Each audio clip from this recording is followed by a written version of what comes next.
السلام عليكم اخواني ومرحبا بكم في فيديو جديد. اليوم غندوي بالدارجه، واليوم غندوي في موضوع خارج عن الموضوع. هو بعض الشيء راه كيدوي على الرياضه وداخل في كونسيبت ديال الرياضه، ولكن هو خارج على القتالات وخارج على الكا وخارج على هذا غيب هذا. المهم اليوم غندوي على الدوكيمونتير ديال عباد وأسامة بوخ وصابر ومعتمد. هاد الابطال هادو على مر السنوات حفزونا بزاف وعطاونا الشعله ديال المقاتل او البطل الذي يكافح من اجل الرياضه. هناك بعض التعقيبات وهناك بعض الاشياء اللي عجبتني بزاف. من الاشياء اللي عجبتني بزاف هما الوالدين اللي كيعاونوا ولادهم اللي كيكونوا في الحضيض، كيعاونوهم بما اوتوا من قوه، خصوصا الام ديال أسامة بوخ اثرت فينا كلنا، خصوصا اللي قالت لك انها كانت تتبيع الزربيه ديالها، تتبيع التليفون ديالها باش تامن ديك الوجبات التي يجب ان يتوفر عليها البطل في النهار ديالو كامل، حيت حنا كنعرفوا بان البطل خاصو واحد 5 الوجبات ولا 6 في النهار اذا ميزانيه. لكن هذه المراه هذه كافحات مع هذا البطل. وكذلك شاهدنا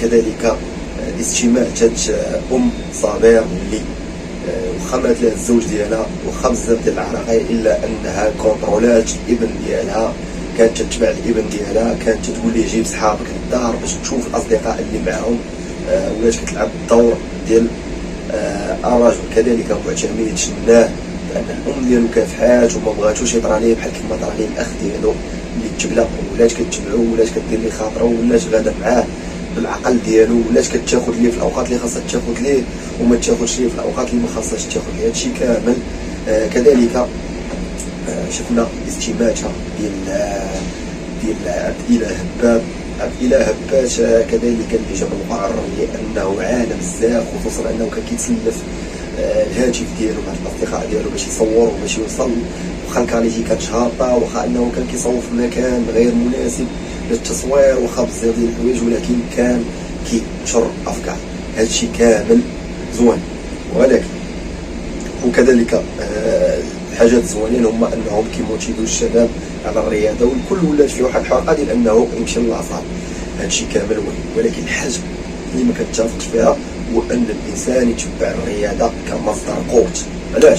حيت الابطال هادو كاملين ماشي الرياضه اللي مصدر القوت ديالهم، راه الرياضه دخلوها في عالم السوشيال ميديا، حيت ان ملي دخلات هذيك الرياضه وكذلك الاكل كذلك كيف ما كنعرفوا راكم عارفين هبات وصابر والعديد من الاشخاص، الرياضه بالاضافه للاكل بالاضافه لدوك الخراجات مثلا كيمشيو لتركيا مثلا، هذاك الشيء كامل الرياضه مزيج بالعالم الروتيني ديال الابطال، بحيث ان هاد الابطال كون تبعوا الرياضه بدون اليوتيوب بدون الفيسبوك بدون تيك توك، راه كنضمن لكم انه بنادم ما غيوصلش. الدليل ها هو قدامكم في عالم الرياضه كتمولاكي سابق، وكذلك مصنف في الرتبه الرابعه في الفيتنس، ومصنف رقم 2 في الدار البيضاء اصوات الشاويه، ولعبت مع ابطال كبار امثال الربيعي محمد في نادي البطولات الشاويه، من بعد ما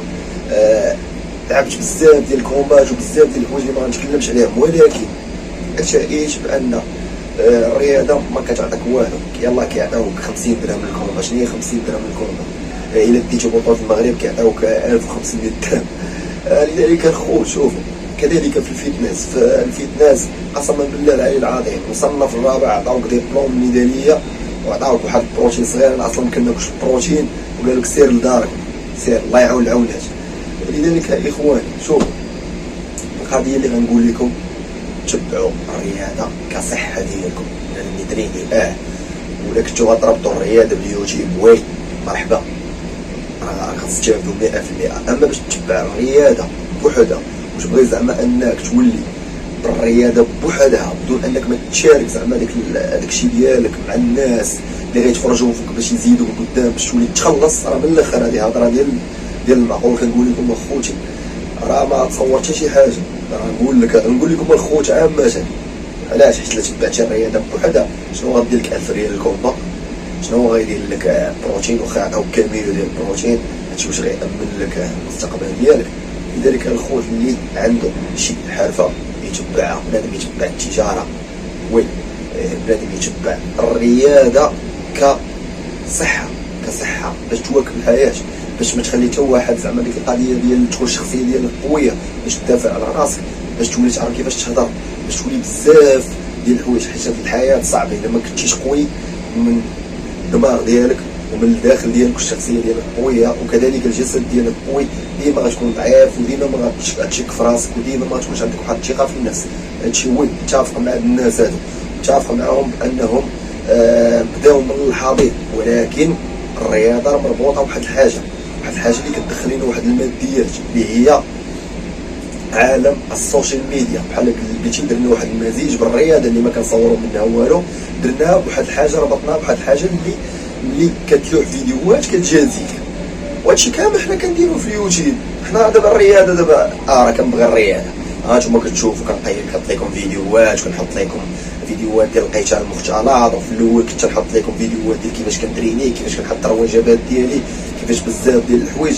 هذاك الشيء كنمشي نديرو لراسي، اش غنصور؟ راه ما نصور والو، ولكن ملي ربطتو بعالم اليوتيوب راه كتشارك هذيك الهوه ديالك بكل فرحه، بالاضافه لهذوك الاتعاب ديالك ديال المونتاج وداك الشيء، راه كتخلص بطبيعه الحال. راه هادشي راه ما يقولوش لكم بزاف ديال البنات، وهادشي اللي كان عليهم نوضحوا.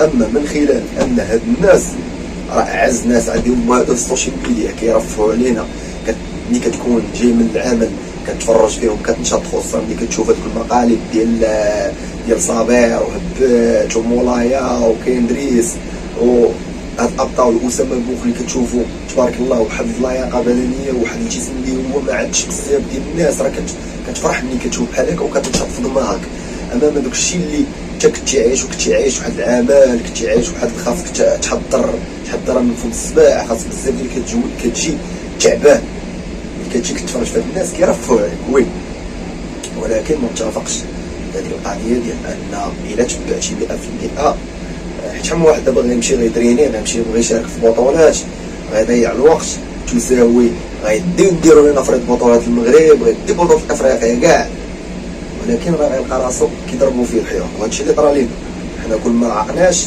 راه كنا كنصيدوا، قسما بالله الخوت، راه كل ما عقناش راه عقش في البحر، راكش متبع التصفيات، البطولات، الكارديو، اشد الوزن ديالي، لعب لي سبارينغ، تحك نيفي يتفرقع، شو نيفي كاع مفرقع، راسي يتفرقع، وجهي يتفرقع، كاع ما كدور بحال هكا.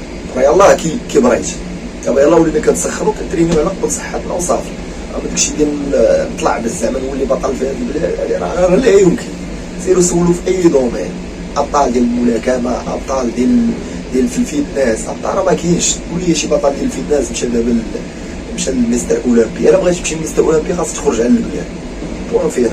الا بغيتي تولي ملاكم بحال كانيلو الفاريز ولا بحال فلويد مايوذر خاصك تخرج على البلاد. اما باش تقول لي زعما غدير هنا شي حاجه، لا، هنايا خاصك تكون انسان اللي يحقق ذاته في التجاره. كاين بزاف الله ما يدار في التجاره، الله ما يدار في بزاف ديال لي تريك اللي خاصك بزاف ديال البلانات اللي غيدخلوا لك واحد العائد مادي اللي غتعيش به حياتك كامله. اغلبيه كيكون انسان عادي، فهمتي؟ ولكن الا ربطتي راسك باليوتيوب، ولا ربطتي راسك بالتيك توك، ولا ربطتي راسك بهذه، راه غتزيد قدام بطبيعه الحال بهذيك الرياضه ديالك. اما انسان الا دار الرياضه ديالو بوحدها كمصدر ديال العيش، والله لا عشيتك قسما بالله. راه كنقول لكم 50 درهم للكومبا، وحق قرب خسرتي ولا ربحتي كتاخد 50 درهم. فينال ديال بطولة الشراوية او بطولة المغرب كتاخد 1500 درهم. خوت راه هادشي راه ما خدامش. اللهم بنا من يترين من صحة شو السبارينغ طن تفرقيها. اما بزعما تقول لي حكا ما حكا الرياضة غدير لي فلوس في جيبي، ولا غدا تجمع هذيك فلوس وتشري ايفونات، وتشري ديك اللعيبات كيما كيشريو هما، وتمشي لي ريستورون كبار، وهذه بالرياضة حق قرب. لا مشيتي خديتي حتى نصير ديال الهرقبه ديال الكلاب. غنقول لكم الخوت راه الواقع هو. المهم الخوت كان فيديو ما قلنا وضحنا، ما ضدتش الناس، وضحت بزاف ديال الحوايج اللي قلت لكم راني معاهم فيهم. هو القتاليه انهم داروا واحد القضيه ديال انهم ربطوا داكشي اللي كيبغيو باليوتيوب كيفما حنا دايرين كامل. كيفما دايرت انا الا جيت قلت لكم السلام عليكم السلام غتمشيو تتبعوا الرياضه غتوليو ناضيين هادي راه غتصوروا فلوس غتولي لاباس عليكم عرفوني راني كذاب منافق.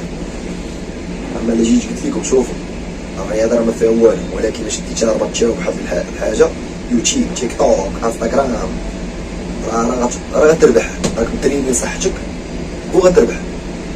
هادشي اللي كاين اخوتي. كان فيديو ما قلنا ودل. شكرا اخوت بزاف حيت موتيفيتونا على الرياضه، موتيفيتو الشباب على الرياضه. كذلك من رحم المعاناه وهذوك اللي كيبداو يستهدفوا فيهم ديال انهم كيقولوا لهم خاصكم تكونوا ديروا وثائق ما ديروش توليو اساطير. لا، في المغرب ما يمكنش تكون اسطوره.